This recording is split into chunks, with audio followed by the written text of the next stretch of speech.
Hello and welcome to the Warp Shelf. I'm Frank Duran. I'm Deshaun Vasquez. And today we're starting a new beginning. No, I'm just kidding. We're going back to Filthy Casuals. It's been a long month of Halloween episodes, horror-specific episodes, which we love. We love. You were just saying you counted on your shelf how many Blu-rays you had, and then you counted how many were actually horror. Yeah, because I had gotten a bunch of movies that I needed to like reorganize and move the shelf around to fit, and I had counted because I have a list anyway. And I had counted 66 horror films that I actually own physically. And I'm the same way. I literally was organizing by genre on my shelves, and I was like, "Ooh, that horror section is huge." I was like, that's almost a whole shelf there. Yeah, I do alphabetical, except like with continuing series with different names. That's usually how I do it. So if you haven't been here for a Filthy Casual episode because you've been just listening to us through all these horror episodes, Filthy Casual is where we go to basically a podcast format. You guys, basically what every other podcast do, where they just kind of shoot the shit and talk about whatever they want to talk about. We like to keep things topical because we like the more in-depth discussion. Yeah, it's about that almost video essay quality, yeah, exactly. Like that we're going deep on a topic that but usually after wouldn't go deep. 5 October related episodes of that in a row, it's good to take a little time off. Yeah, absolutely. I am excited to sit down at my new house with Deshaun. It's the first time he's been at my new apartment, and we're pretty excited. It's more than just this. It's more than just this, I swear. But this is the coolest part, nerd wise. So we gotta show it off. Yeah. But. What have you been up to for the you've been watching a lot of horror movies for Halloween, so which we didn't get to go into while we were doing the Halloween episode. So your last bit of Halloween here, your last little candy here. Yes, we're just gonna here, it's a fun size, I swear. Look, Thanksgiving doesn't matter. Thanksgiving doesn't matter. There's not many good Thanksgiving movies. Thanksgilling, maybe. No, not good movie. Not a good movie. I'm not. Planes, Trains, and Automobiles? Yeah, that's a Thanksgiving movie. Yeah. I think it's the only one. That's like the only one that came to mind. But go through the movies. Go through the movies. I want to hear. To those who haven't heard this before, I've brought this up before, but every October, me and my buddy Alex do about like 30 or so horror films like throughout the month. It started off because I make him watch movies all the time. Like before he had known me, he was kind of uncultured. So got him. That's our nice way of saying ignorant. So filthy. A filthy casual. A filthy casual. That's what this is all about. I had gotten him into a bunch of movies and stuff, and he hadn't really watched much in the way of horror films when I first met him. He was kind of sheltered, so I'm just like, we'll fix that. And the thing is, it's funny because I had a friend who's going through something similar with her boyfriend. Yeah. Where he's not really into horror that much, so she's trying to start him off slow, and I'm just like, I just made Alex sink or swim. For the first 2 things I showed him was just like, here's the thing, here's the fly. Yeah, you're like, here it is. Swim or drown. And then, so after that, we started enjoying that. And then even before this became a thing, we like went through all the Friday films and the Nightmare films. Nice. And then it was the thing I suggested come October. After we had like done that and we did like all the Planet of the Apes movies, we were like, we should make this a thing. Yeah. So how about for October, we like try to watch like 30 or so films, because I know you haven't seen most of them. Nice. And so we did. And this month we did like 28, and then I watched a bunch of stuff on my own. Nice. So all in all, I watched 48 horror films or horror related films, because there's also like documentaries and stuff in there. Yeah. So horror related or horror adjacent stuff in the month, and I have the list here, and I'm going to read them. And I'll stop you at the ones I need to know about because I haven't seen them or something. Okay. And I'll try to quickly. It's all alphabetical rather than like order that we watch them in. Yeah, give like a 1-word response to them, if review of them if you can. Yeah, like, just to go fast, because it's like almost 50 fucking movies that could be an entire podcast.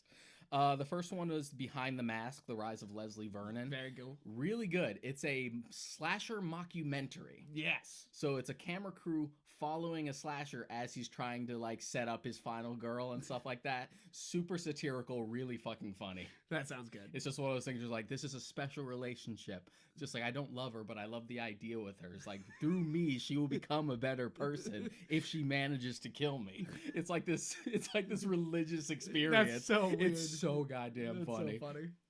What's next? The remake of The Blob, the 1988 one. Love that movie. Super good. Number 3 is Bubba Hotep. Oh, Bubba Hotep. Bubba Hotep. It's like if you're missing out if you haven't seen Bubba Hotep. I feel like it's one of those movies. Bruce Campbell plays Elvis and he fights a mummy. What more do you need to know? What more do you need to know? 4 is the original Cabin Fever. Nice. Yeah. Nice. 5 is The Changeling. That's a ghost film with George C. Scott. Is that Angelina Jolie? No, old. No, that's the older Changeling one. Yep. Thank older. you. This one's from like 70s or 80s. It has like George C. Scott in it. Okay, yep.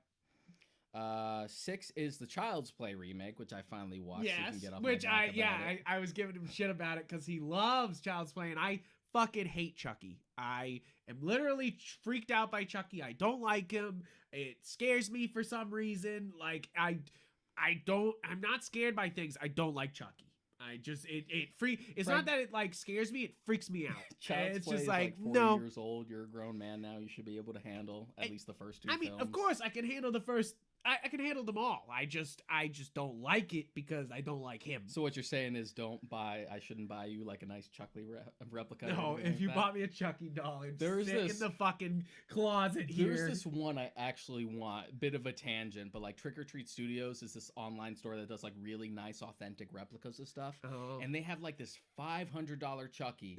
And the reason it's so fucking expensive is because it looks like the prop from the first 2 movies. Oh, it is shit. super authentic. It's the exact size, the look, and it even comes in that same that yellow good guy box. That's and wild. I fucking want it so bad. That's wild. But as far as the remake is concerned, I didn't hate it. Yeah. I didn't hate it. That's how I felt. That's why I felt like I needed to hear your opinion on it, is because they obviously changed him fundamentally. They more or less took what the original idea for Child's Play was that Don Mancini had wrote before Tom Holland was brought onto the project to like change it and add like the voodoo and the supernatural, the serial killer stuff.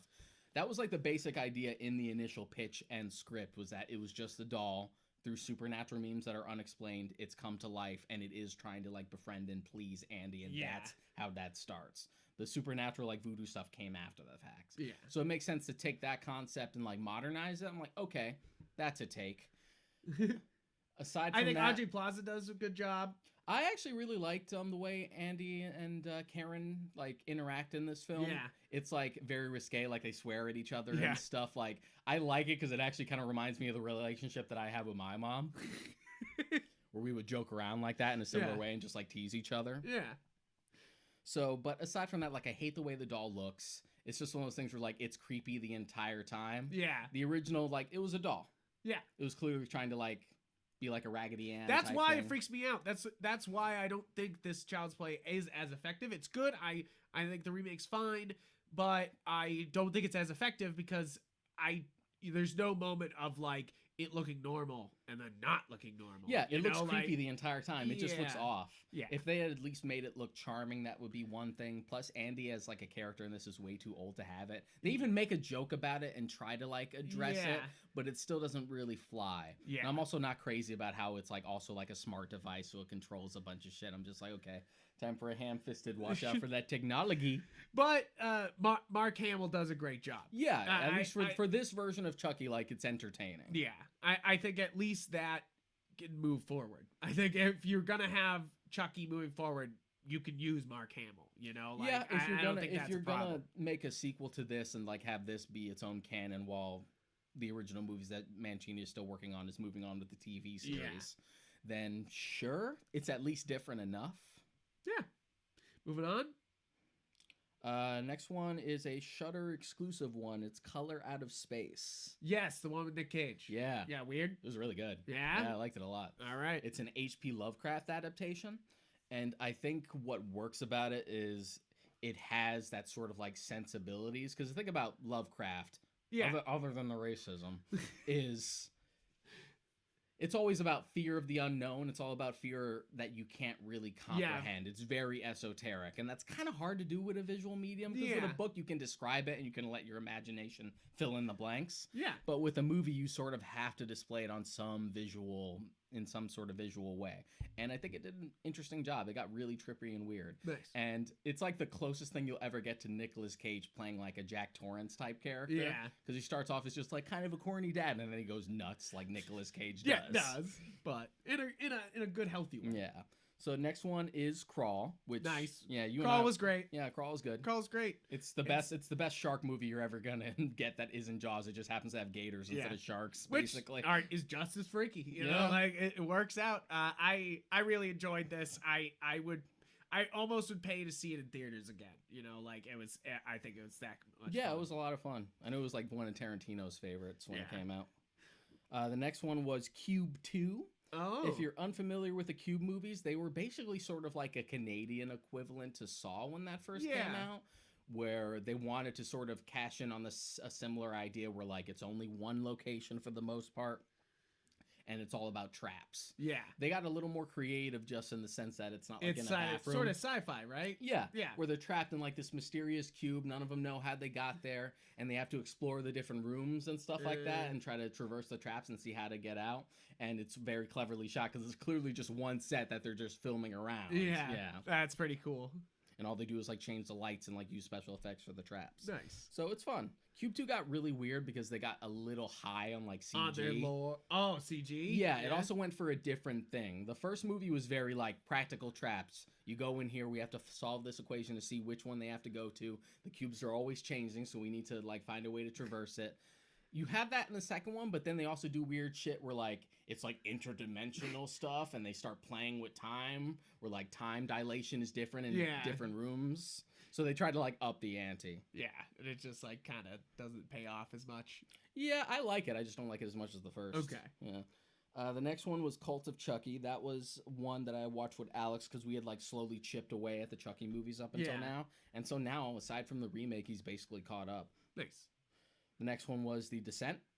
Oh, yeah, love The Dissent. Yeah, the cave. Love The Dissent. Love The Dissent. I know Alex had an interesting take because he ended up like really liking the movie at the end.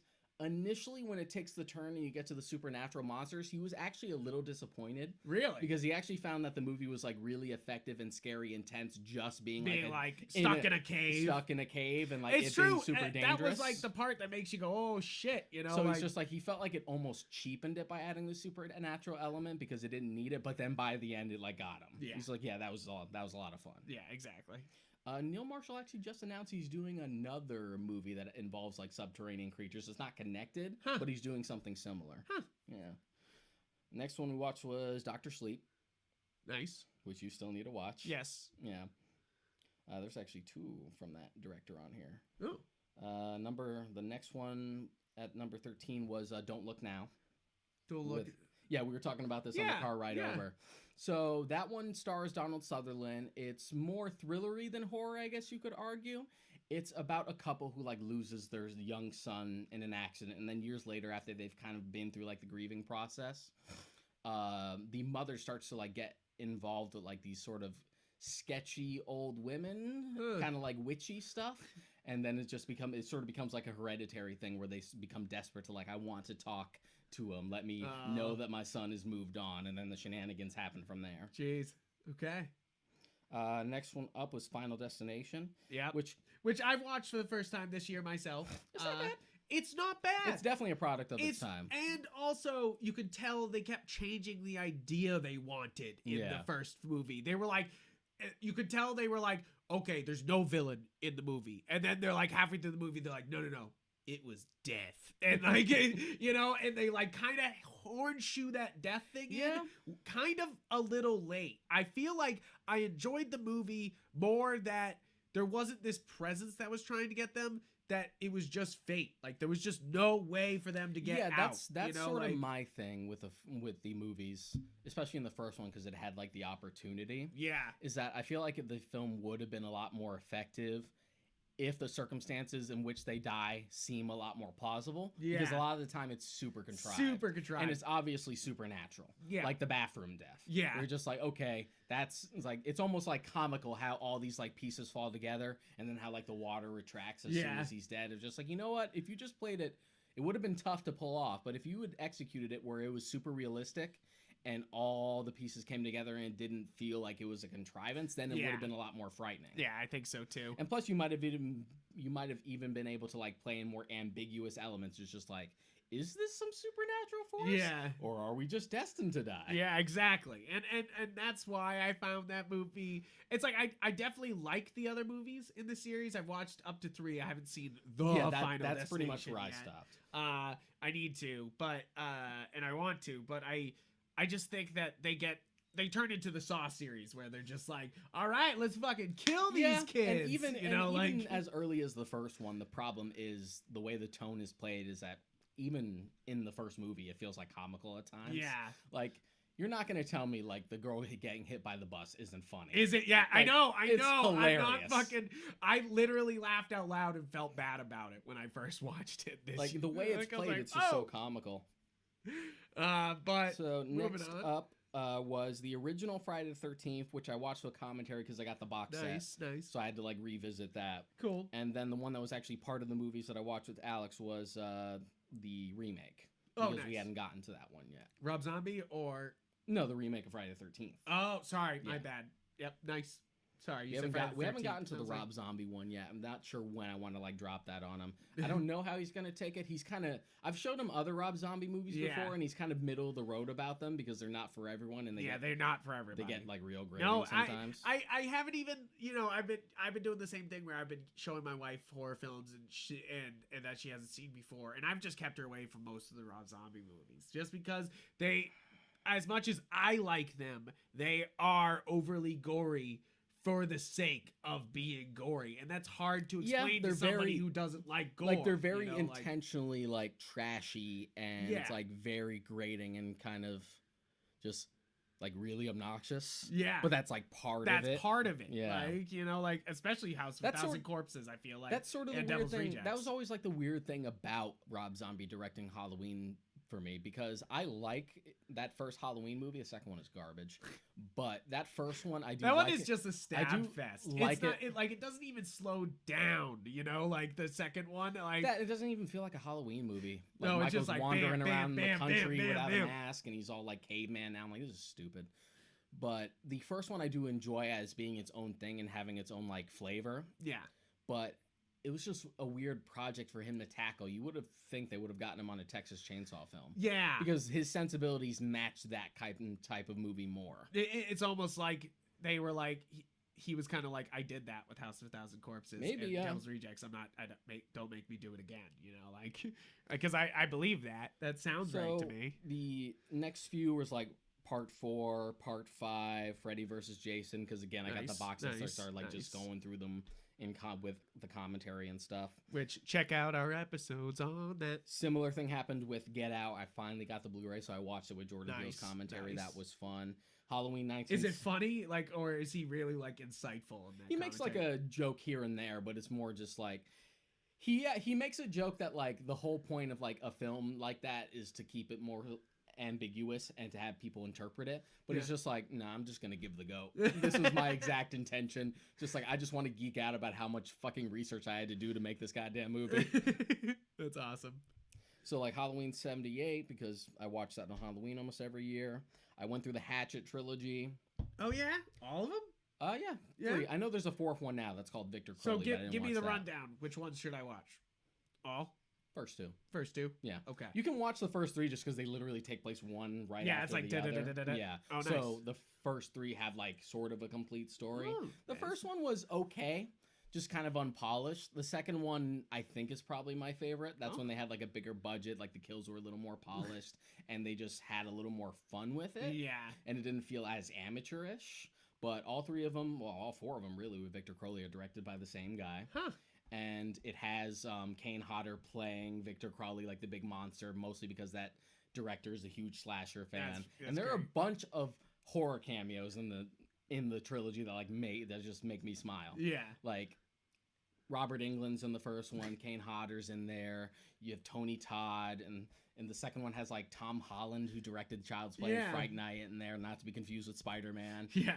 And you have like Danielle Harris playing the lead in the second and the third one. She was Jamie in Halloween 4 and 5. Yeah. You're like, oh shit. You're like, hey. There's just a bunch of It's stuff like a in there. pedigree of horror. He's also totally from Massachusetts because he always slips in a Newberry Comics logo in the film. Like the main character in the first film has a Newberry Comics shirt. Really? There's a scene in the jail in the second film where like the Newberry Comics logo is like scraped onto the wall. It's super wild. That's so funny. I love Newberry So Comics. the next one was In Search of Darkness. This was a documentary about like 80s horror in general. Okay. Super cool. It's really long. It's like fucking 4 hours long, Jesus. but I was just enamored with it. Just like, and the thing is, it's not even done. There's a part 2 coming. No way. Yeah. It's this huge documentary. I remember it being kickstarted like a couple years ago, but then kind of forgetting about it. And there's another one on there like this. So it's basically just a big insight into like 80s horror films. That's cool. Good stuff.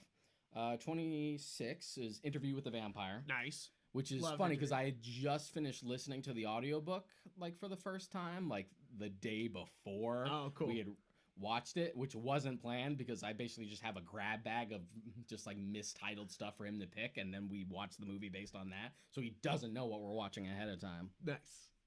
So after that was The Invisible Man. We already had a whole episode on that if you want to know our thoughts on that. Yep, check the episode out. We did It Chapter 2 because we watched the first one with him like 2 years ago. And then was he mad, disappointed? No, he didn't. It's like he was more positive about it than I was. He still like finds problems with it, but overall like he wasn't really that miffed about it. That's good. And to be honest, watching it, this is like the second time I've seen it. I've seen it maybe three times now. I'm a little more middle about it. Like I'm like, there's parts I dig. Yeah. There really is. There's parts that are super effective. And then there's just the whole concept that falls apart. Yeah. That's my problem, is that there's a lot of scenes that they do well. They lean into the CGI too much. This one for even further than they did before. And way too much. Way too much. And it just the whole thing comes across as less effective. Yeah, they suffered from just the idea of splitting the child section and the adult section for the most part. I knew they were going to run into this issue because the adult section of the book was always the least interesting part. It's not. Yeah, it's the close. It's the climax. It's not supposed to be a whole movie. You know, like I never agreed with the split. I was just like, eh. Oh well. Next one was Let the Right One In, which wasn't a part of the 30 movies with him because we already did that like a couple years ago. This was because my brother hadn't seen it. Oh, nice. And he would listen to podcasts and stuff where they would bring it up. He's just like, "You heard of this movie called Let the Right One In?" And it's like, "Yeah, that's like one of my favorite movies. I have it right there. Yeah, you want to watch it?" You want to watch He's just like, "Yeah." And then we watched it, and he really dug it. Nice. That's good. Next one is the Mortuary collection. This was one I saw on Shudder. It's an anthology film. Okay. Yeah, it takes like the creep show approach. There's like different stories. It's definitely inspired by like is old somebody DC comics and stuff like that. Narrating it like Creepshow, or is it? It's is more. It It's more that like it's interconnected because it's about like this mortician who's telling these stories to a new employee. Okay, cool. Yeah. Cool. And he's played by Clancy Brown, so he's wearing it's Clancy Brown in spooky makeup, just like as this pale mortician, like telling these spooky stories, and it was a lot of fun. Nice. Yeah. Next one was the 1932 version of The Mummy. Nice. That was fun. I had forgotten how short that is. It's really short. It's like an hour 10. Yeah. It's like, boom, 70 minutes, fucking get out. Done. Like next one was Oculus. So same directors, Dr. Sleep. I actually really love Oculus. Oculus is really good. First off, Karen Gillan giving one of her best performances. Mm-hmm. Like, I don't think they give her anything in Jumanji to actually do. And they give her plenty to do in Oculus. And she has a little bit in like Guardians and like the MCU, especially now as her characters come more to the forefront with like the redemption and stuff like that. Exactly. But it's like this was really something don't get for her to do as much as she does in Doctor Who, obviously. Yeah, this was something for her to like really sink her teeth into. Yeah, and this is really good. If you're looking for a good modern horror film, Oculus is really solid. It's just like a whole bunch of like tense fucking moments and a pretty good villain, you know. Yeah, like I keep forgetting the director's name, but he's starting to become like one of those directors to watch out for because he did Oculus, he did Dr. Sleep, he was the showrunner for The Haunting of Hill House. What else did he do? Gerald's Game. He also directed that. Yeah. Crazy. So he's one to watch out for. Next one we watched was the First Phantasm. Yep. Which I've also saw for the first time this year. Same director as Bubba Hotep. Pretty wild. Yeah. Pretty wild. It's a weird one. It's a weird one, but a good time. But in the first one, I feel like is absolutely worth watching just because it is so wild. What a wild horror movie. Just like keeps you on your toes because you're like, what? There's weird Dune references in that. Yeah.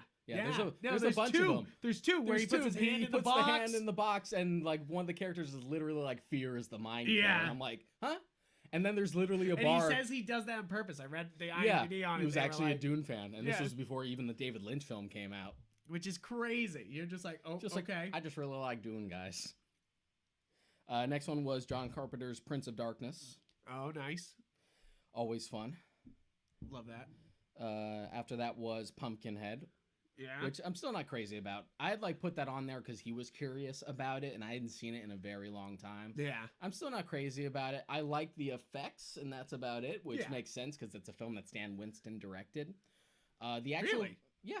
Nice. The actual story and what actually goes on, I just don't find it all that effective. Yeah. It is very atmospheric and it's cool to look at. I don't find Pumpkinhead the creature all that creative either. He's just kind of like long and sticky. Especially when you look at the body and ignore the head, it's literally a xenomorph with a different face. Yeah. So I'm just like, come on, Stan Winston. Yeah, you can go a little bit further than this. Yeah, you give me a little something different. After that was Psycho 2. Nice. That was a fun one because I don't think he was expecting me to even like acknowledge any of the sequels, but he came out of it just like, oh, that was pretty good. Just like, yeah, right? Yeah. It's kind of like any of the Disney like sequels that are actually good, like King of Thieves or Lion King 2 or 1.5, where you're just like, well, it's never going to be the original, but for what it is, it's pretty good. And you said that about Exorcist 3? Exorcist 3. Exorcist 3 is really good. Yeah, which I still need to watch. Don't worry about 2. Ignore 2. 2 is fucking weird. Don't look at 2. 3 is really good. That's the thing is I've seen 2 and I was like, no, no, okay, I'm done thank with you. this. I was like, no, I'm done with this. 3 is different. I caught it on TV one time as a kid, and I remember being like, "This is not the same fucking movie." You're like, "This doesn't even feel like a sequel." Like, yeah, what the you're fuck just like, is "What's happening? with this hypnotism? What's with all the bugs? Why is James Earl Jones in this as like a tribal? It's like a tribesman. What the fuck is happening? What the fuck is happening?" But 3 is like back to basics. Like it takes place in the same town. It's like years after the original. It's more of a direct sequel, even though Regan's not in it. Cool. Yeah. After that was Red State. Nice. That was fun because he had like never heard of it.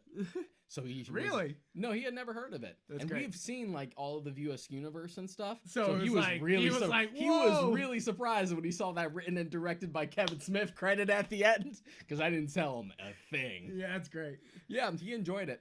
It was one of those things where like he said he hated it during the moment. He's just like, this is really effective, but I hate it because people.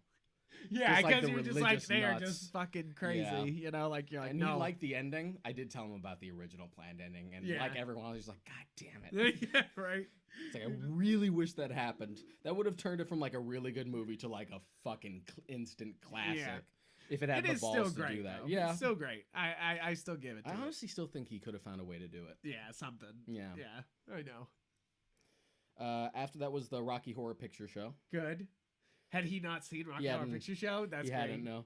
That as they say, once you pop your cherry, it is an experience. If you've never watched Rocky Horror Picture Show, do it with friends and family. It's one of the most lively musicals I've ever witnessed. It just moves. The like quintessential cult film. Yeah, absolutely. Absolutely. I remember in high school, a girl said that I was like, I hadn't seen it. And we had like a whole party of like 8 people of watching it, and did all the stuff that you're supposed to do while, seeing it, That's how you make friends. Yeah, exactly. It's like, what do you mean you haven't sent this? Sit your ass down. Oh man. And I know they canceled their viewing of it this year at the Coolidge, but it's sad that they had to cancel it because they do everything at the Coolidge theater in Brookline. You can it's just I really wish I was a Buffy fan by the time, but then again, I didn't even live in the Boston area at the time. I knew the Coolidge used to do like showings of Once More with Feeling, Oh, Like, really? It was like a sing-along thing, like a sing-along copy of it Oh, that's that you awesome. could do, and fans would come and sing and stuff like that and riff on it. It was That's great. so funny. But then I think like Fox put the kibosh on it. They was were like, son no. of a bitch. They're like, nah. What are you guys doing with You it? can't do that by yourself. How dare you? Like, they're just So like, after no. that was Scare Me. This was a Shudder original. Scare So this me. wasn't just one. This wasn't just one that like Shudder just happened to distribute and it might go somewhere else at some Interesting. point. This one was like a Shudder original. Huh. It's written and directed by Josh Rubin. If you guys don't know, he was an old like college humor Yeah. comedian. Like he plays like George R. R. Martin in the old George R. R. Martin sketches and Yeah. stuff like that. He's in like the Girls You'll Date in College videos. Like he's always been like a funny guy. And after he left College Humor, he'd like tried working other places, like write for comedy shows, stuff like that, SNL. Yeah. And now he wrote and directed a horror film. Huh. It's a horror comedy because the entire conceit is about a dude who wants to write a horror movie. So he goes up to a snowy cabin and tries to write a horror movie. Can't fucking think of what to do because everything's been done. And he runs into someone who's also at the retreat trying to write, who's a writer for a book. Yeah. And they just kind of like befriend each other and start like pitching each other ideas. And that's like the entire movie of just like, what if we did this? And they like act out like what would be scary. That's it's all funny. like pantomime. It's almost like a play. It's really interesting. That's but wild. it's super funny. That's good. After that was Scooby-Doo on Zombie Island, because despite Alex being the biggest Scooby-Doo fan I know, he had somehow missed the boat on those like original straight-to-video movies. Really? Yeah. Those At were least- I owned those. so did I. had the, I had a VHS of Zombie Island and Witch's Ghost. Probably, Yeah. and the what's the one with the 3 witches in it that completely fucked up my That's Witch's sexuality Ghost. forever? That the Witch's Ghost Yeah. fucked me up for life. I'm not gonna. I mean, all of Scooby-Doo fucked me up for life. But like, like it's one of those things where you're just like, oh, that goth aesthetic, nice. You're like, It awakens something in you. You're like, oh no, this bad. After that was Scream Queen, like Scream, comma Queen, My Yeah. Nightmare on Elm Street. This is a documentary about Mark Patton, who played the lead in Nightmare on Elm Street 2, Oh, okay. and how like the Nightmare on Elm Street 2 is not only recognized as like one of the more infamous sequels and tends to be the least favorite, but it was also considered like a really gay film. Yeah. And the overtones in that film are definitely a thing. Yep. So it's just one of those things where like how that film was perceived that way and how Mark Patton was more or less like it kind of like ruined his career because of it. Man, that's So wild. it's very interesting, and it sort of like helps you look at Elm Street 2 in a different light, because apparently that is also becoming more of a cult thing and it's become really accepted in like that community, which is like, oh, that's great. Yeah. It speaks to a film's like life and longevity, that it doesn't end like at the initial theater release. Yeah. No, it's like, like movies live on, you know, and great ones do, or weird And ones. it's interesting to see a different perspective on Elm Street 2 from that point of view, because I've never liked Elm Street 2. Ironically, it was the first Elm Street film I ever saw because we just had it on VHS for some reason. But yeah, that one's an interesting one. That's another one where I had seen that it was coming out like years ago and then I forgot about it. Next one was Sleepaway Camp.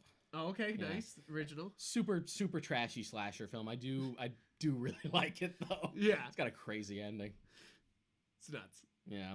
After that was the 2018 remake of Suspiria, which I really fucking enjoyed. Yeah? Nice. Yeah, I really like the original just because I like Dario Argento, Okay. to the point where I literally named my D&D character Argento after him, and then found out later that Argento just means silver in Italian. I'm like, oh, my Nice. character's like a white bird, so that works. Nice. Completely unintentional. So the remake of Suspiria is very different. I had like brought this up on like one of the earlier episodes before, where the original Suspiria was more about just like, oh, I'm going to dance school. Are there fucking witches in this place? And the remake is more just like, I'm going to dance school. Are there witches in this place? Where do I sign up? You're like, oh shit. I have not seen that yet. I will have to see it soon. Yeah, I think I actually might like it more. Like I ended up like really liking it by the end. Nice. Next one was Tales of Halloween. That's another like anthology. Yeah. That was fun. It had like Neil Marshall and like Darren Lynn Bousman directing nice. shorts on it and Okay. stuff. Wasn't as good as the Mortuary collection. Yeah, it doesn't sound like it. But to be honest, I've yet to find a better anthology film than Creepshow and Trick or Treat. Yeah, I Trick or Treat's the king. You know, like it holds above. There's like ABCs of Death and like and so many other crappy anthologies that are just like there's good things here and but the whole package is bad. Yeah. And Trick or Treat, definitely the whole package is good. Creepshow works because they really threw like masters of their craft on it. And Trick or Treat works because despite being different stories, it was all like one vision. Yeah. To like make it more cohesive. Nice. So that was fun. Mortuary Collection was definitely better. After that, last few, I watched To Hell and Back, the Kane Hodder story. This was a documentary like about Kane Hodder's life as like a stuntman in Hollywood, and how like he had started off. He's been working since like the 60s, and how he did like a fire stunt one year, and he got like severe 3rd-degree burns on all over his body, and he like recovered through mumps and stuff like that. And then once he recovered, that like never deterred him from being a stuntman. Like he still kept going with it. He even still did like fire stunts and stuff after that. In fact, the first fire stunt he had ever done after his accident was the fire stunt in Friday the 13th Part 7. Really? Which was the first time he had played Jason. That's wild. And it's just one of those things where like how that became like a big thing in his career. He loved playing Jason. He loved the character. That's why he came back like 3 times after that for it. How disappointed he was that he wasn't able to come back for Freddy versus Jason. Yeah. Which is a shame. And fans of both franchises are still like salty about it. But yeah, that was an interesting like sad one. Initially it was a book, but then they decided to just turn it into like a full documentary. Oh, nice. That's cool. I like that shit. So after that it was VHS. That's another anthology. That's another anthology one that's not as good. You know, like it's fine. I was trying when I was saying ABCs of Death, I was trying to remember the other one, and it's VHS. Yeah, that's another one where you have to like pick and choose which one you like. Because there is good ones there, but overall, it's another one where you're like, some of these were just violent. And not for any reason. Yeah, you know, like it wasn't like good violent. You know, like it didn't even joke. You know, like it's just like, hey, we can do this crazy effect, and you're like, cool. There's like 5 shorts in that, and 2 of them I find are really effective. Like everyone remembers the Siren one. Yeah. Like the Succubus one. Yeah. So much so that apparently it actually got like its own like spin-off film where they just turned it into just like a full-on movie with the same actress and everything. I had no idea that was a thing until very recently. Okay, we'll have to check that out. Yeah. Huh. Next one was The Witch. Oh yeah, love The Witch. The Witch. The Witch. Yeah. That one was a lot of fun. I hadn't seen that since that first came out, so that was good to watch. There was surprising amount of witchy shit this year. Yeah, right. That I had him watch, and then the last one alphabetically was Young Frankenstein. Nice. We were talking about it earlier. Love Young Frankenstein. It's endless. It just keeps coming at you with jokes. It's just so. Like, I had almost wanted to show him Young Frankenstein like right after I showed him Blazing Saddles, but I'm just like, no, he hasn't seen the original Frankenstein or Bride of Frankenstein. So it's like the jokes. You have to at least get that. Yeah, exactly. That's so funny. Yeah, good. I mean, good list. I mean, that's a long list. Yeah, I did not expect to almost watch 50 films. I knew the 30 or so was coming, but it pretty much happened just because I finally pulled the trigger on Shudder, and I'm just like, yes. And it's good. Like, I mean, it's great. We're not sponsored by Shudder. We're not saying this is an official review. It's great. No money. It's just one of those things where you have to go into it sort of like with the Netflix thing, where you know you're not going to get like huge heavy hitters on Shudder, but if you're someone who really loves the genre, like good, bad, low budget, or high budget, and see a bunch of shit that you wouldn't see anywhere else, that's what it's pretty much for. It's very, very niche. Nice. I'd pretty much gotten it because I pretty much added it to like my Prime. Yeah. I did it as like the Prime channel thing. So I did it that way. I still need to watch. I'm thinking of doing that for next October because I say that every October. I go, I'm gonna add Shudder, and then that way I could just watch whatever. Yeah, just do it for at least a month, and then if you don't think you're gonna use it after that, then yeah. I still need to watch like their like rebooted series of Creepshow. Oh yeah. Because I've heard that's really good. That has like Stephen King and Joe Hill working on it and stuff. Pretty wild. Yeah. You're like, okay. So those were the 48. Those are the 48. And now we will stop talking about horror for a very long time, we swear. It'll be like Star Wars, where we did too much Star Wars at the beginning, and now we're gonna not talk about Star Wars for a bit until the Mandalorian season 2 finishes. Season 2 finishes, which we will do. I have not watched it yet. Did you watch it? The first episode was really good. Yeah, okay. I didn't watch it yet just because I keep trying to watch it in the morning, and the light in my room doesn't make it possible to watch any dark show, like I was trying to to get the glare. Yeah, you just get the glare, and you're like, fuck it. So I could watch anything else I want, but if it's like moody and dark, which most good shows are, you can't fucking watch it. Like we tried to put on Bly Manor, and it was just like can't fucking see anything. Yeah, you guys don't have like decent. You might just have to get like new. We have something. to get real curtains. Yeah. We have this transparency thing like you have at restaurants that you can't fucking see through, and like it's helpful because we want to still see the outdoors, but also we also don't want to see me walking around naked. So yeah, I have the advantage of where my TV is now. Like the window off to the right of it is like completely covered by the bookshelves now. And then even the other windows like on the other side of the room. And plus I have like really dark blue curtains. So they're not blackout, but they do get pretty dark. They do get dark enough. It's dark enough. That doesn't bother you. So I watched I watched a bunch of horror movies this year, but I watched speaking of, I said Bly Manor, I watched Haunting of Hill House, and then I watched the sequel series Bly Manor, which I was saying to you today that it feels like Hill House is the big bombastic blockbuster ghost story that they needed to tell to be able to get the funding for season 2 with Bly Manor. They use all the same actors for the first series and the second series. It's kind of interesting in that way. It's like you almost like players of a play that they all get moved around to different roles, and it's not, and most of the time the roles are for everyone was completely different, like polar opposites. Like it's a completely different role for everybody in this. It's kind of like the Cornetto trilogy. Yeah, where you're changing these characters around in like a really fun, good way, and I really love Bly Manor because it's an extreme meditation on death, grief, what it means to let go, or what it means to even lose somebody, and it's so fucking good. It's so intense at times because it's saying so much, and visually and in its script, I was astounded. I really did love it. I thought Hill House was very good. I was like, oh, spooky, lots of ghosts, very good, thumbs up, and then I was just like this. But Bly Manor put me on the edge of my seat. I wanted to watch another episode every time, and I was so blown away that they could get so deep on these topics, because it's hard to even talk about, and they somehow were tackling so much here. So I love that. I kind of said something in a Borat language there. I also saw Borat the other night. Did you? Have you seen it? It's pretty good. That's what I've heard. I just haven't watched it yet. It really is. They kind of. I know. I liked the first Borat because I was that age.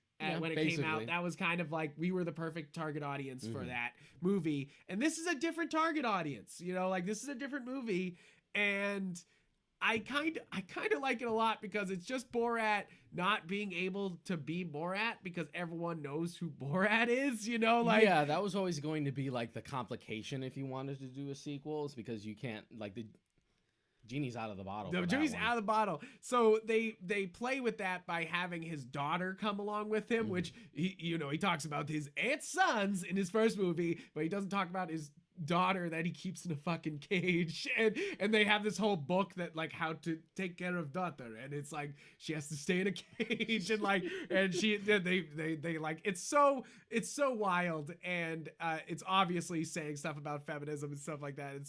It's so well done, and Sacha Baron Cohen is so subversive on the topics that it's so great, like he's able to like do so many wild things, and that's the fun of the movie. I'm not going to say anything more about what he does because that's the fun of watching the movie, is being like, oh shit. But what is obviously frightening is how quick people are to be racist. Is like he'll like say something as Borat and they'll all like be like, yeah, like, and you'll be like, fucking what? Like, just like, That's no, people for you. like, stop that. But it really does actually have a really great message at the end, and actually has like a really nice, father-daughter story going on that actually that's what I've heard. plays Where out. it's just like it's surprisingly touching. Yeah, You're just like it was a a Borat touching movie is surprisingly touching. Just like all right. That's why I say if you got Prime, might as well watch it. Yeah, it's I've been meaning right to. there. I just haven't pulled the trigger on it yet. Yeah, it was worth watching though. I definitely, it's hard to live up to the iconography of the first one, but this is a different time that he's doing it in, and he is able to expertly navigate this time and bring Borat back for a new audience, a new time that like it's you could have never really done a film like Borat like now, just because not only has the political climate changed, but there's also the idea that everyone sort of knows projects like this are a thing because people frequent the internet so much, and you can capture anything on your phone now, and it's pretty high quality. So you wouldn't have been able to get away with it as well. But that's what you think. But then he's still dressed up as Borat, and people are still, even knowing the camera's there, they still say such crazy fucking shit, like, and you're kind of just like, well, what? Shit. You're just like, the camera's right there. I just haven't watched it yet. I'm really, aside from all this slew of fucking horror movies that I watched, I haven't really been watching much aside from that. I did finish Lovecraft Country because that just wrapped up. That was good. Super fucking good. That was good. Yeah. Nice. Shit, I gotta get on that. Is that HBO Max? That's HBO. Shit, just HBO in general. I got HBO Max. I got CBS All Access because my brother wanted to watch a football game over our house the other day. So I started watching Lower Decks, which is actually really good. It's just like, hey, what if we did Rick and Morty with Star Trek? And you're like, thumbs up. There's not, as a big Star Trek fan who loves every Star Trek except Enterprise, how could I not endorse this? It's so much fun, and it's just ridiculous, and they got good characters. I'm a much more like casual Star Trek fan, where it's basically just like, I like TNG.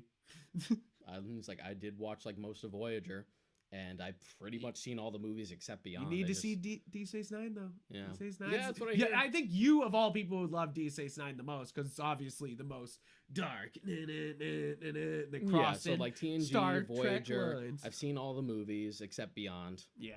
And what, you haven't seen Beyond? No, I still haven't seen Beyond. Beyond's yet. the most fun. Yeah. Out of pretty much every Star Trek movie ever. Apparently, I'm not alone on that because Beyond didn't really do all that well at the box office. Not. So I guess I was one of many who didn't really see it.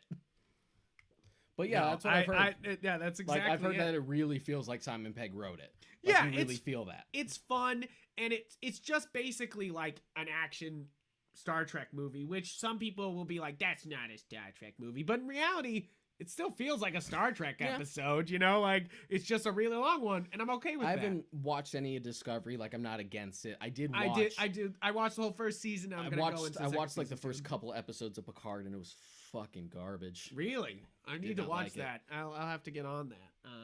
But I heard some mix. I heard a lot of mixed things about Picard, which bad. It's hard to bring it back. Like that's the thing. Is there's some magic there with TNG. Especially to like bring it back and try to give it more modern Trek sensibilities doesn't really work. Yeah. Like if you want to do something else for Discovery, I know it's technically in the same like timeline, all that shit.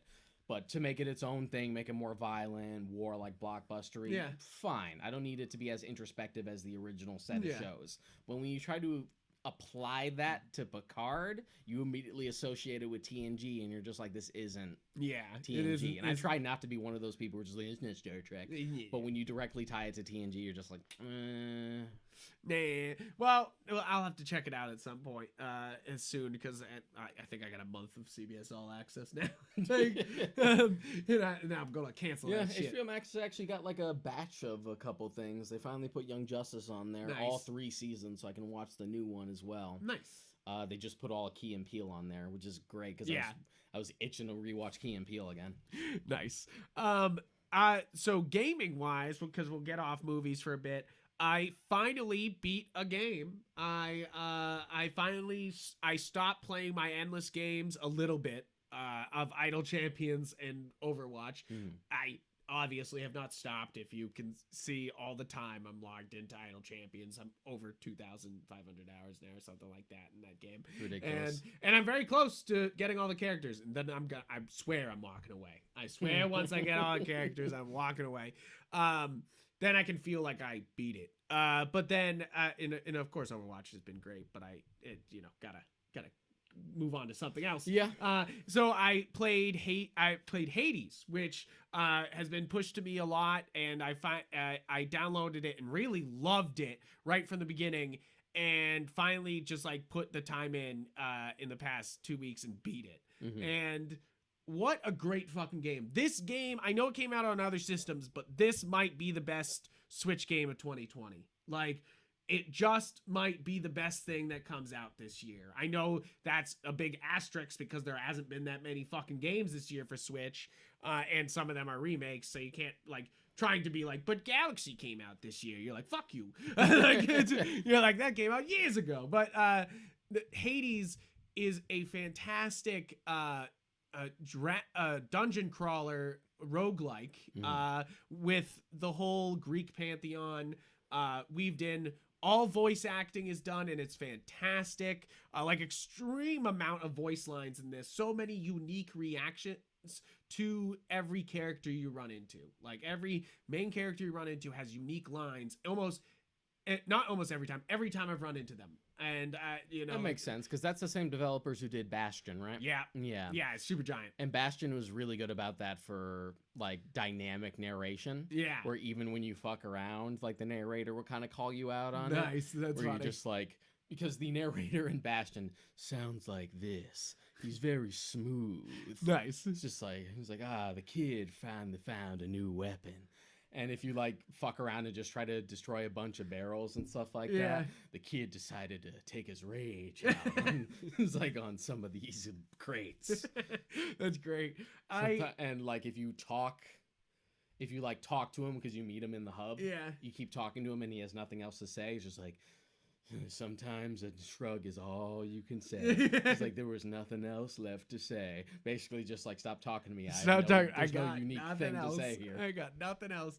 They say something like there's over 270,000 unique lines in the thing, which is crazy fucking numbers. I love dynamic shit like that. Like, it's always like little stuff that gets appreciated. Like, I freaked out when I found out in the Insomniac Spider-Man game that, like, every line in the map was recorded twice. One when Spider-Man's on the ground, and one when he's in the air. Isn't that great? So, like, one version of it will sound just normal, and then the other one will sound like strained because he's literally swinging. I love that shit. So Hades, the best thing about it, other than the incredible voice acting and so many other things, is that the game loop is, it's a roguelike. So you go through the dungeon and you got to get through 4 layers of hell, of Hades, and then get to the top, and then of course fight Hades. And you're Hades' son, the illegitimate son of Persephone and Hades and stuff like that. You know, like, and it's so well done because it is so the loop is so great because it constantly is improving you. You die, you come back, every death counts towards something. Instead of other roguelikes where you die and you felt like you kind of like lost a run there. Every time you die in Hades, you feel like, oh great, cool, I can go and upgrade this shit. I got new amount of this. Unless you're dying like super early, every run feels like it added You've at least to you. accomplished something. Yeah, and it's, of course, an almost endless game. It's full of so much content. I beat it, and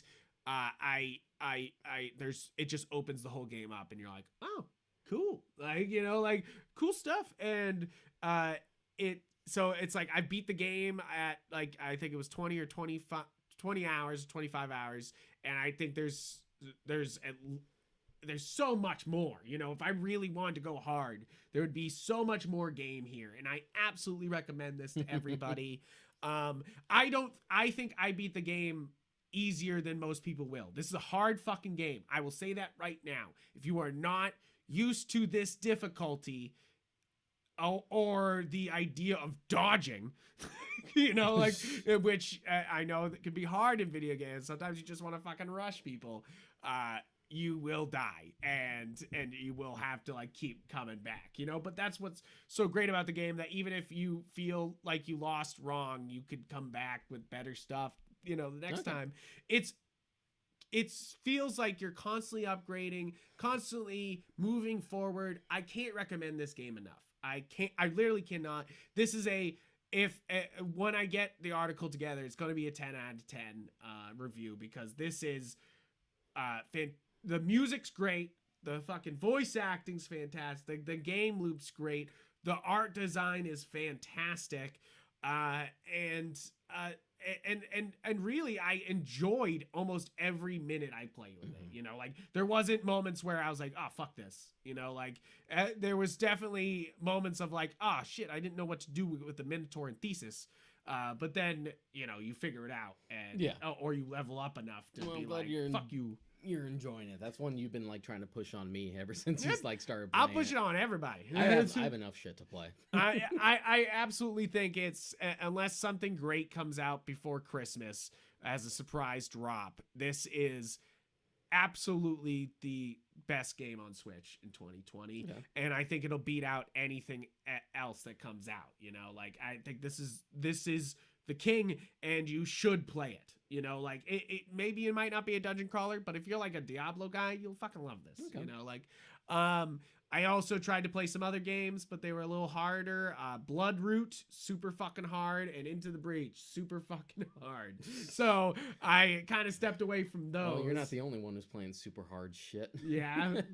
Yeah, I'm still like chipping away at Tony Hawk's Pro Skater. Oh, nice. I do want to platinum the game, but oh god, some of the shit you have to pull off. Yeah. So I'm still like doing that. I'm still chipping away at Crash 4, which is good. Yeah, it's really good. If you're just going with the intention of just beating the stage and trying to finish the game that way, it's not that hard.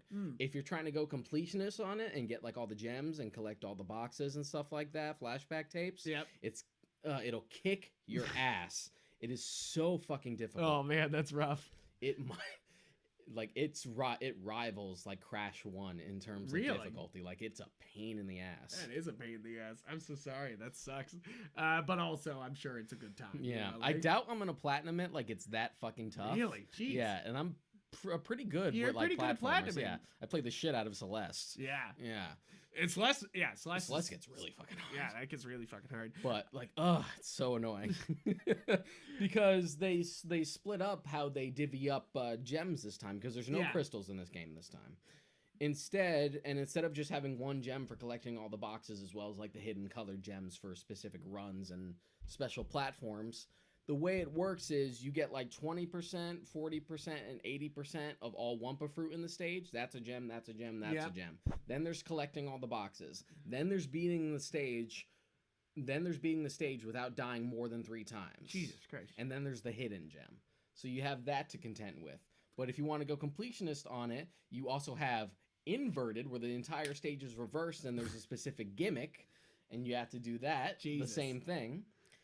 And then there's also perfect runs, where you have to go through the stage, collect all the boxes, and not die once. Jesus Christ. Not to mention time trials. Jesus. Not to mention flashback tapes, which are like box like platforming challenges, where you'll have just like a whole bridge worth of boxes with nothing to stand on, so you need to jump on every one perfectly to progress. Jeez, that's crazy. Like it is fucking nuts. That is nuts. I don't want that challenge. The game I did finally stick my teeth into, because those were too hard, and I kind of was just like, I put you away for later. I spent money on you. I supported you.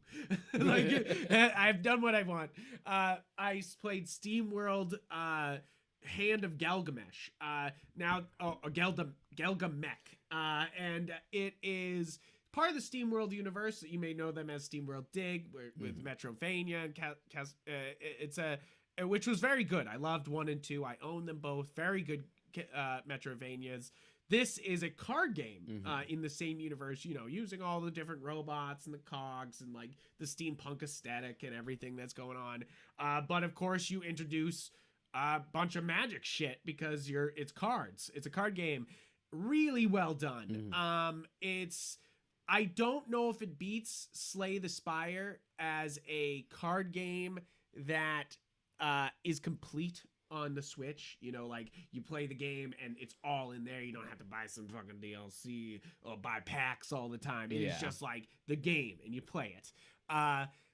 But Slay the Spire is different, where it's a roguelike and you always expand on your deck, and that's why it has more options and it gets bigger and bigger. And that's the only reason why Gelgamek doesn't it's good but it doesn't go as far, because it's a classic RPG where you walk up to enemies and then it's like basically a turn-based card game fight against somebody, you know, like because you have your 3 characters who have cards for each of those characters, and then you have to, you know, if you play all of one characters, you get a combo and stuff like that. And it's very interesting, but it doesn't go as far as Slay the Spire does in its mechanics.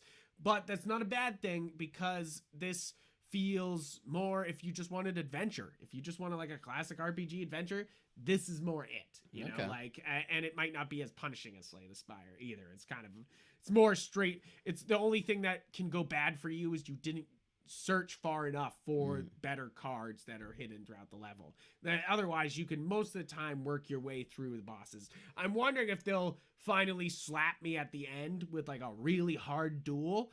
I'm sure that's coming, where they'll actually, like, because most of the bosses are hard, but like if you can cheese them, you know, like you can be like, oh, I know what this boss is trying to do, let me anti-play that, you know, like let me flinch him a bunch so he can't hit me, or heal a bunch so it doesn't hurt as bad, you know, like but I'm waiting for the finally like a real fucking duel at the end. I wait a challenge. Yes, I definitely enjoy this game, and I think it's good, and I think most card game players will think it's challenging. It's just as a guy who plays fuckloads of card games, I'm just kind of like, like the only other thing I'm like, I haven't started it yet. I did get No More Heroes since that finally got put on the Switch. Everyone wanted it, so yeah, it's like $20, right? Something like that. Yeah, it's 20 is the list price. It's like 18 right now, which is like, oh my god, a Switch port that has a reasonable price attached to it. What a fuck. What a game-changing idea. So yeah, both games are like 18. Hey, Star Wars Pod Racer was reasonably priced at $10. Yeah, I would say so. Yeah. But it's just one of those things where, like, comparing it immediately to like the 3D All-Stars collection, which was fucking overpriced. Yes. And that was another thing I've done. You bought that too? Yeah, I have the physical copy. Remember, I went through all of 64. Yeah. It was a pain in the goddamn ass. The game does not hold up. Fight me. Yeah, I've kind of stopped my way through Sunshine, because Sunshine is good, but it all of a sudden gets really fucking hard. It goes from being like, wow, you can go anywhere, to being like, fuck you, do a Mario level. Like, yeah, and you're like, whoa. It's because you can't platform. Yes, Frank. I know that. That's why I'm like, fuck. Yeah, I can't believe it. Have you tried Super Mario 35? Speaking of anniversary shit, you should. It's free. I pay for your Switch Online, so you got a free game. Don't hold that over me. I'm not holding it over you. I'm just saying you got a free game. And it's pretty good. My wife actually enjoys playing it, and you can do it with a group of people because you just pass the controller around. You know, like it's a lot of fun. It is just Tetris 99, but Battle Mario. But with Battle Mario, and the idea is to sabotage everyone else. Yeah, that's the thing. It's not so. Usually, I have my old roommates, Jake and Steph, are really good at platformers, and they're really good big Mario fans, and they can beat most Mario games. They were not doing well at this because they were trying to play it like a more normal Mario game, but really it's about fucking killing everything on screen to send it to the other people. Yeah, it's more Battle Mario. Like it's like sabotaging everyone else. That is the fun with it. Yeah. Oh god, I can't believe I completed 64. Yeah. Because I didn't just beat it. Like, I got all the stars. Jesus. It got to the point where, like, that last stretch of like stars I need to do for like TikTok clock. Fuck that stage. Yeah, no, so bad. I gave up on the winter level. I literally muted the TV. Like, I muted the TV and I started listening to other stuff. I was listening to Interview with the Vampire just to have something else in the background and just fucking laser focus on it. And then once I was finally done, I'm like, there we go. It's done. I'm fucking never playing this again. Never playing it again. Sunshine, I haven't started yet just because I'm still reeling.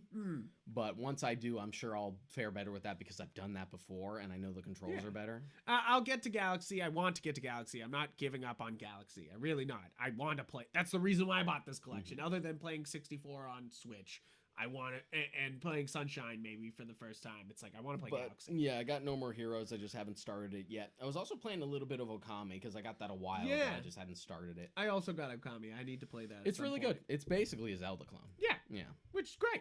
That sounds good to me. I did so pertaining to the Nintendo Mini Direct that happened, which you can actually check out some articles we have on it on GalaxyGeek.com. I played Control, which is the first cloud-based game on Switch in America. There was Resident Evil 7 in Japan, where cloud-based gaming makes fucking sense. Yeah. But here in America, where we pretend we're not a third world country with our fucking connections, where people in Nebraska don't have phone service, like you're just like,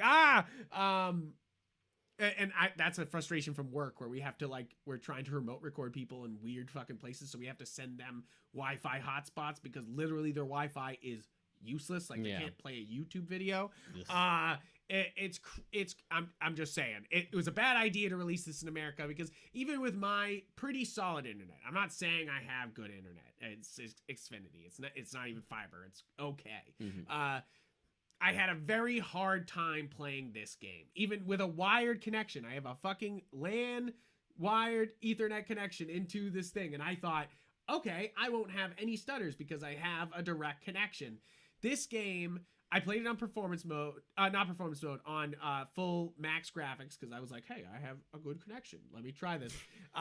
Did you try it without? I didn't. It still stuttered. It's not. It's badly made. It's the connection to the server that's not good. That's the problem. That and the Switch isn't very powerful to begin with, even if you do wire it. So that's the weird part here is that you're streaming a game. So you immediately think this game should look far better than anything the Switch can put out because you're not technically playing it here. That's why that was the whole thing about Japan getting Resident Evil 7 on Switch is it looked like it came from a fucking PS4 or a PC, because it technically is. It's playing from a server like that. I thought that would happen here. The game looks maybe a little bit better than some of the top Switch games.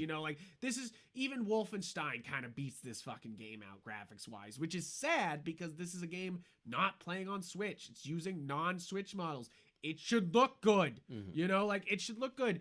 But my real problem here is the shitty demo of Control. So this is a game that was won IGN's best game of the year. I had some pretty big expectations going in, being like, okay, this is like a big game that had to be ported to Switch so that way more people could play it, big time name. What a shit demo. You get 15 minutes in the game and you walk through a bank, go up the thing, there's some more voiceover, they play the credits thing, which is a nice looking credit, and then they drop you into the first level, which I started to walk and only got so far, didn't even interact with any actual things in the game, never used any ghost abilities or anything like that, and then the demo ends. So basically You walked. I walked. I played a walking simulator and I tried again, played the demo again on a different account just to see if maybe I did the demo wrong. Maybe I needed to go faster. Maybe I because I was trying to explore, being like, oh look, so I guess I got the graphics. They just gave you a morsel with nothing to work with. With nothing. What kind of advertisement for a game is that? It makes me appreciate Hades and games like that more, where they just give you the game, instead of being hey, we're gonna tell you this story for a really long time and then finally get you started, and which wouldn't be a problem because a lot of games do that. But when it's supposed to be a demo that you have a limited time to play and you need to get sort of a taste as to how this is gonna go, you shouldn't fucking overload on just like, here's the introduction where you're pretty much just walking and viewing the credits, and then you get like a little taste of gameplay, and then you're done. Yeah, and it wasn't even like a taste of gameplay. I didn't get to shoot a gun. I didn't get to do like any ghosty abilities, which I guess is half this game. Like, this was such a shit demo, and I was kind of upset because they advertised it, and then I couldn't play it on the first day because I was 266 in line or something like that. That was the normal error code for when they had too many people playing it, and it was just bad. I was really upset with how that's how you advertise your game, like, and you didn't get like. You didn't think like even like Sonic games from the 90s knew how to fucking like show you a game that you want to be able to play it, you know, like even Pizza Hut in the 90s was giving you games you could play so that way you could be like, oh great, cool.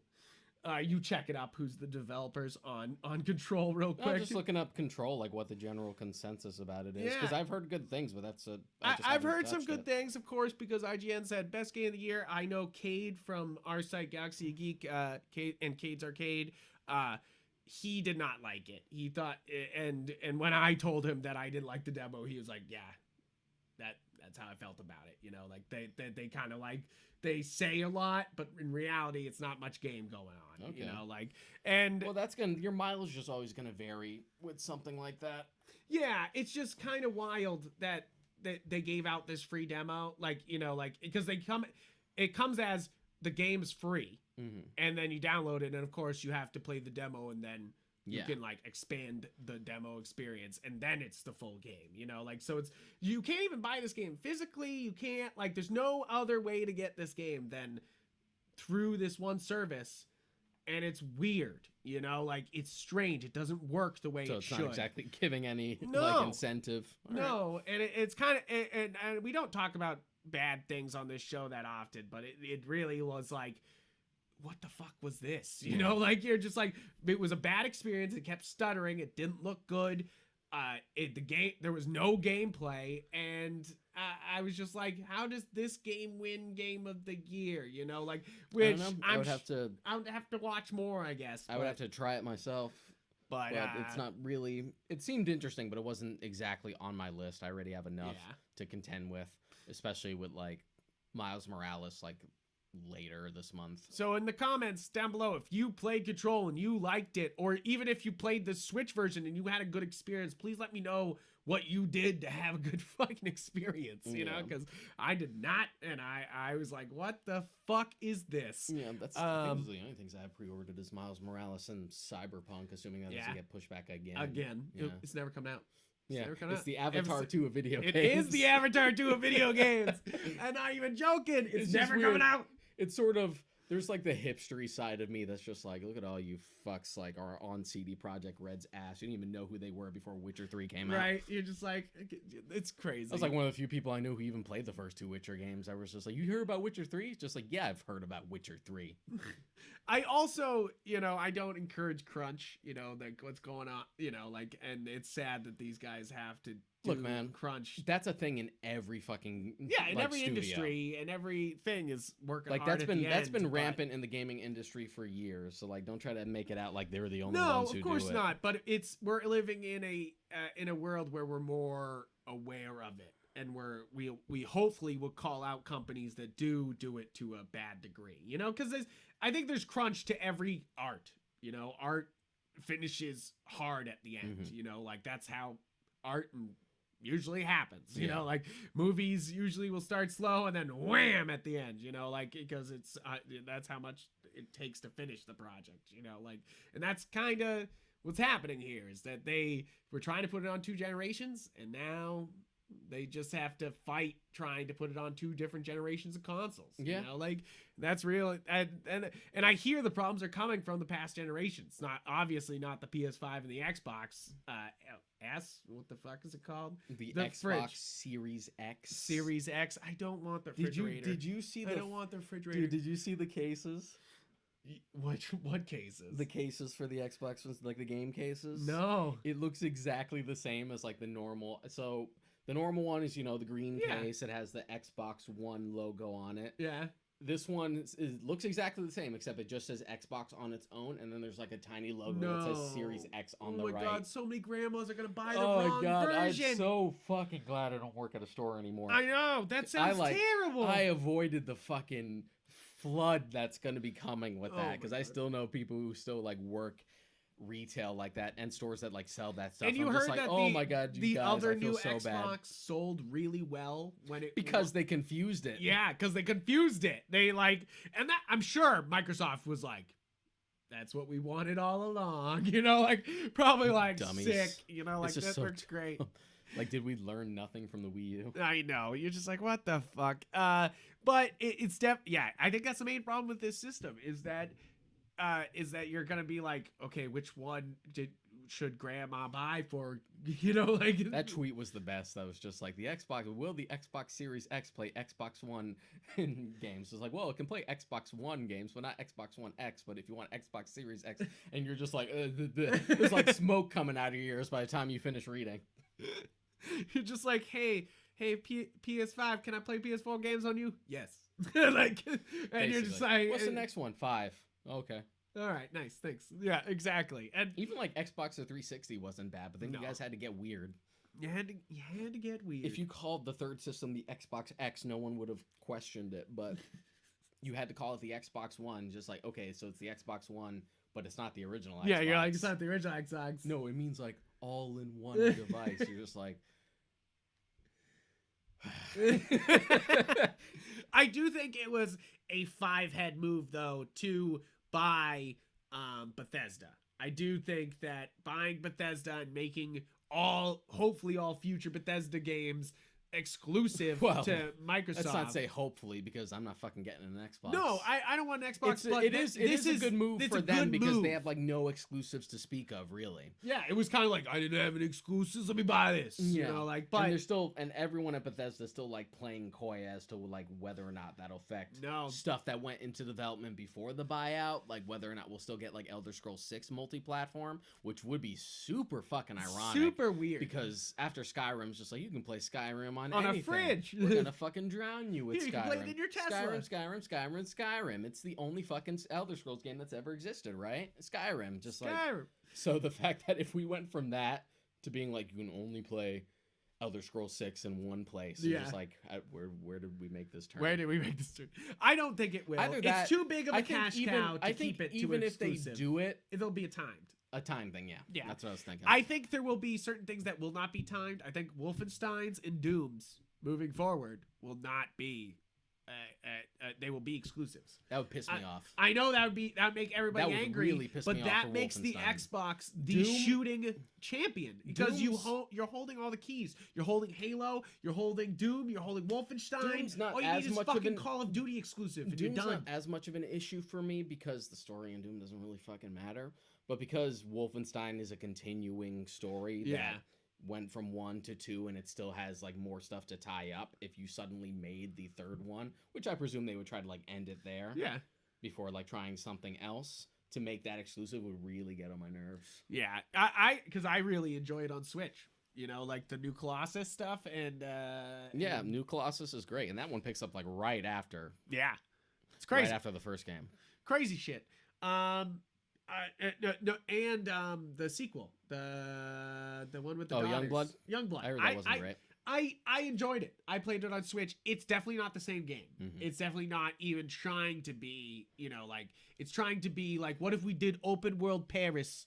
Yeah, it's very clearly like a little spin-off thing to tide you over. Yeah, but it's just one of those things where like it looked fun. It does tie things off. It's just like, I don't care. I want the real thing. I want 3. It is the real.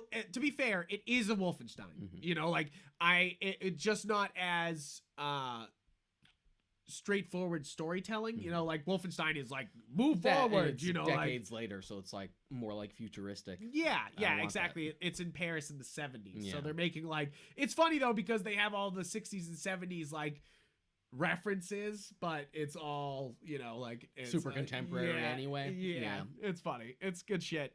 But it's definitely they were like, what if we did an open world co-op game instead of a narrative Wolfenstein game, and they were like, yeah, okay, and it plays off. It does. It definitely has good story and has plenty of missions, plenty to play. I beat the game. It's great. Yeah, but, I guess we'll see. It'll be something to watch. Yeah, something. But speaking of Microsoft, one of the things that happened over the course of like us doing the October episodes and the last time since we did a Filthy Casual is that we had Steve added to Smash Brothers. Yeah, which is wild. I have not played yet. Have you? You played him? Yeah, he's really interesting to play. Yeah. It was literally like Sakurai flexing. It's just like, yo, what if I...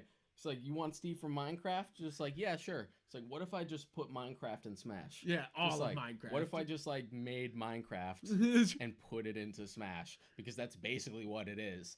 Like, the attention to detail for Steve is fucking insane. Yeah. You can watch that whole like breakdown video that they put out for like more details, but the fact that like he can dig for materials on any stage and it like goes rapid fire. The more you dig, the more valuable you get, the more stronger weapons you can add. There's a fucking there's a box on every stage where you can craft your materials. Really? Yeah. That's so funny. Like they literally just put Minecraft in it. The fact that on a stage. The fact that any stage is compatible with Steve like building blocks. He can build like a line of them. They eventually break. He can build barriers. Yeah. Like, it's just like, I just put Minecraft into Smash. You're welcome. You're welcome. That's crazy.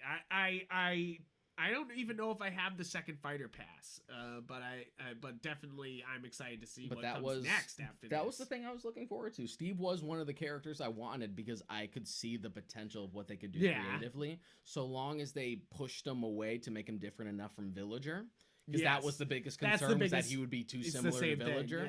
But they've already done enough to be like, yes, functions on a completely different level, and it's more authentic to the game, and it's pretty dope. Nice. Plus, I love the fact that when you pick the stage, you can get like different biomes and stuff like that. I also love that it's not another Fire Emblem character. You know, like, you're just like, oh, best pot. But that's pretty much it for me. Like, that was like the one last character I think that I was like really pining for. Yeah. Like, you don't want Master Chief now that we got a Microsoft thing? They're like, give me the Master Chief.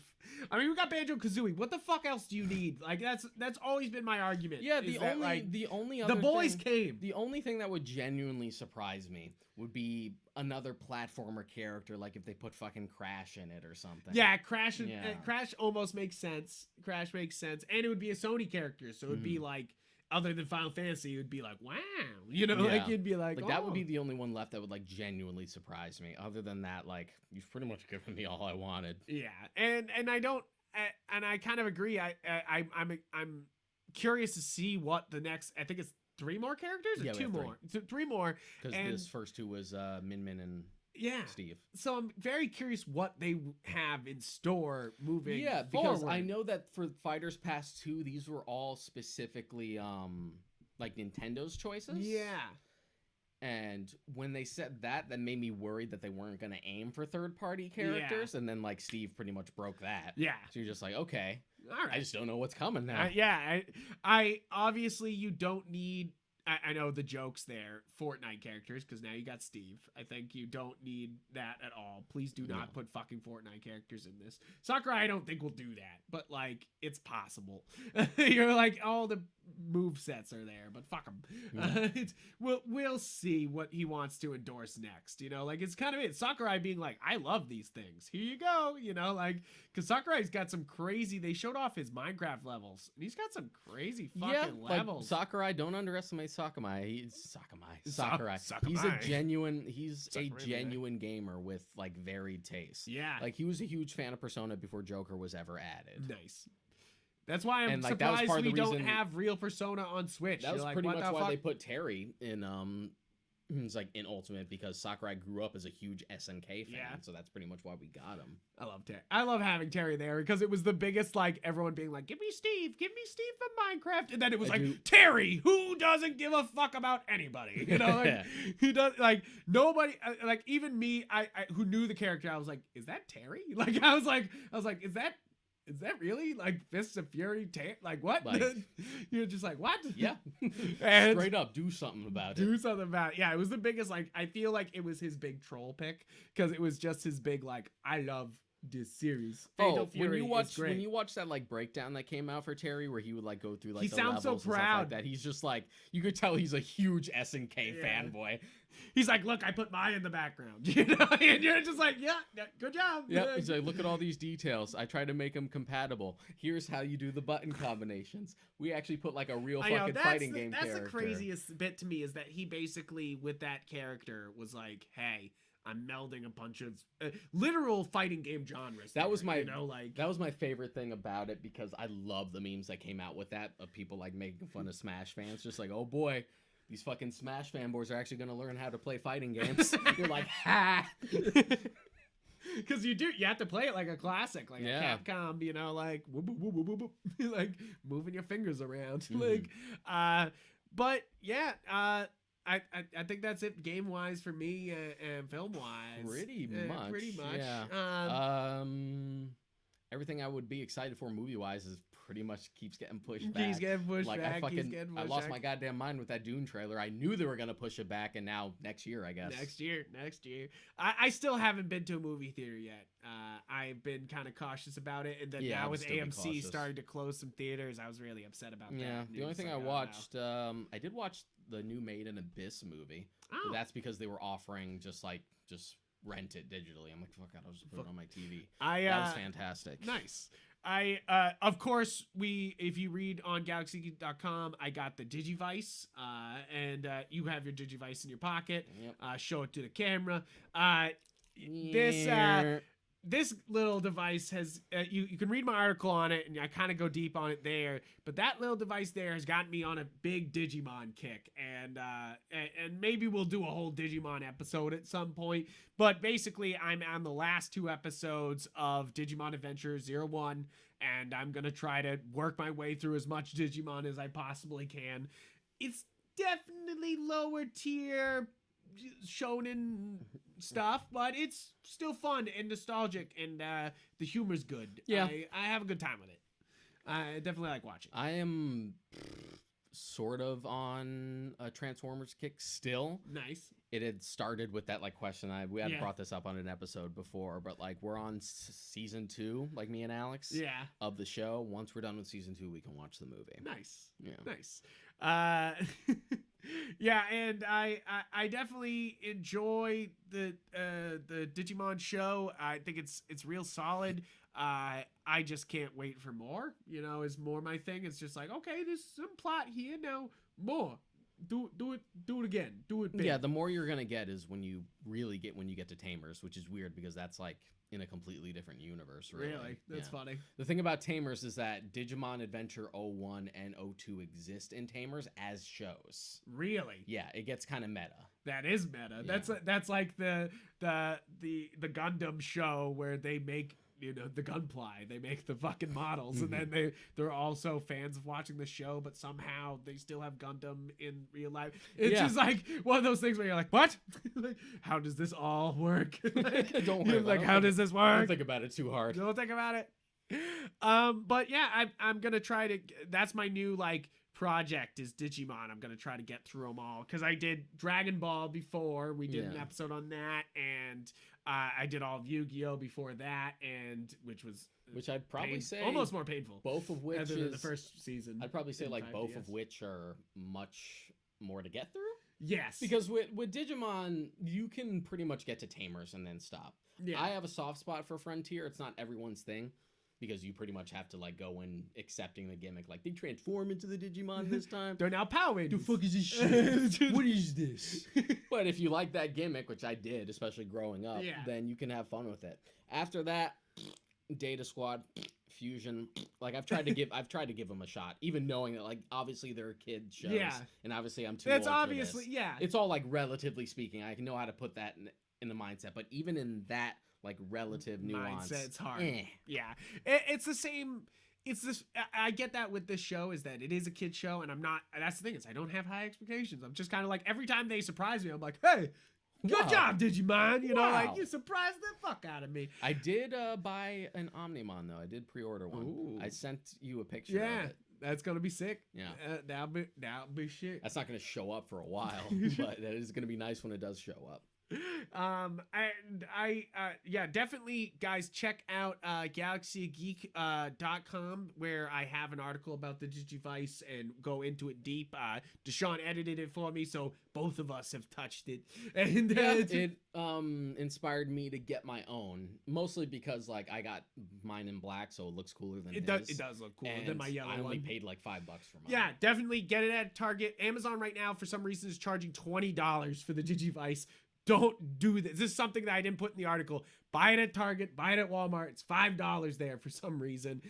Do not spend $20 on Amazon. Yeah. They're like, this is one of those times where I'm like, go to Target or Walmart for this, because it's obviously cheaper for some reason. But I definitely, it's been my quarantine thing is to have it with me all the time, and it's been nice, It's probably so cheap at those other stores because it's like one of those novelty things that they know isn't really going to sell if they long. don't. Yeah, and then if they don't get rid of it, like it's just going to stay there on clearance forever. Exactly. I think it's exactly. And Amazon's just always like, oh, you want something convenient? Triple the price. You're gonna pay for that convenience. You're gonna pay for that. But yeah, that's pretty much it. I mean, I'm sure there'll be much more we can go over. Please follow us on galaxygeek.com with all our stuff. We might be moving this show over to a Galaxy Geek YouTube page soon. Yeah. Might be this episode or the next episode. So if you're looking for where to subscribe, it's Galaxy of Geek on YouTube. We don't have anything on the channel just yet, but it will have our show and then many other Galaxy Geek shows that we are going to start being put together on that channel. Yeah, so stuff we've been trying to toy with for a while. And I think it will be a fun place for everybody, where it'll be like the whole content for that. Yeah.